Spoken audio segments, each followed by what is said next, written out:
पुत्र के सामने प्यो ने मार दिता। फ्री में खजूर ना देने पर म्यूनिसिपल कमेटी के अमले ने मुबैना गरीब बाप बेटे को तशद्दुद का निशाना बना डाला। मेरा दंद तोड़ दिता है। लब साया साहब कहाँ रहते हैं, क्या काम करते हैं? या का मोड़ रेडी में लाता हूँ। ये छोटे छोटे बच्चे हैं। ये कंडा चुके उन्हें मारिया थल्ले चला के।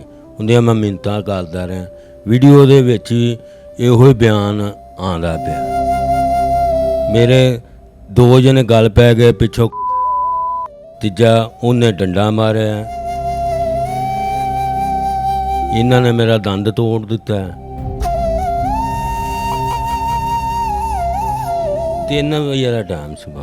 3 ਵਜੇ ਦਾ ਟਾਈਮ ਹੈ। ਮੈਂ ਲਾਉਂਦਾ ਸੀ ਥੱਲੇ ਖਜੂਰ। हाँ जी, गत्ते रख के थल्ले लाई खजूर। रेड़ी तो बाद थल्लों मैं चुक कर उत्ते लाई रेड़ी। ने मैनू कहा 10 मिनट तेनू हो गए। मैं भाई हो गए ने। उन्हें मेरा कंडा चुकया, कंडा चुक के उन्हें मारिया थल्ले जमीन ते। फिर मैनू उन्हें गालां कड्डियां। बाकी धी दी गाल कड्डी। असीं लड़ पे। बाद च छोटे मैनू सदर करन लग पे। तिन्ने जने ये तिन्ने मुलाजम ने। मेरा बच्चा नाल। मैं स्कूलों उठाया। मैं गरीब बंदा, मैं किराए ते रहना पाया। निक्के निक्के धियां किधर जाइए भाई दसो दस। कि इत्थे साडा कुछ भी नहीं। पाकिस्तान च कोई शै नहीं। पुत्र के सामने प्यो ने मार दिता। की इंसाफ है? कोई इंसाफ नहीं भाई है। पूरी दुनिया ने भाई वेख्या छुरी वहां दे पे। उन्हें भला हो अल्लाह ने केड़ा अगे मेरे होया। ਜਿਹੜਾ ਤੁਹਾਡਾ ਹੈ ਇਹ ਵੀ ਉਹਨਾਂ ਨੂੰ ਕਹਿੰਦਾ ਰਿਹਾ। हाँ जी, इन्हें हथ जोड़े ने। इन्नी संगी नपी। किधर जाइए भाई।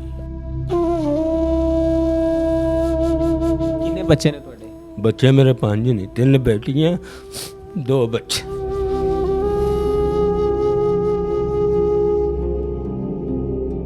शादीशुदा ने बेटियां?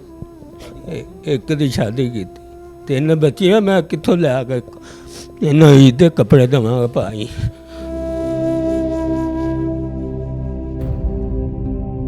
किसी के पास गए नहीं अपनी फरियाद लेके कि ये मेरे साथ मसला हुआ है? सर पहलों मैं इत्थों गया थाने। थाने वाले ने पहलों मैनू उस वेले बहा लिया। रात मैं रात च रहा। सवेरे मेरी जमानत किसी बंदे ने करा के उनका भला होवे मैनू ले।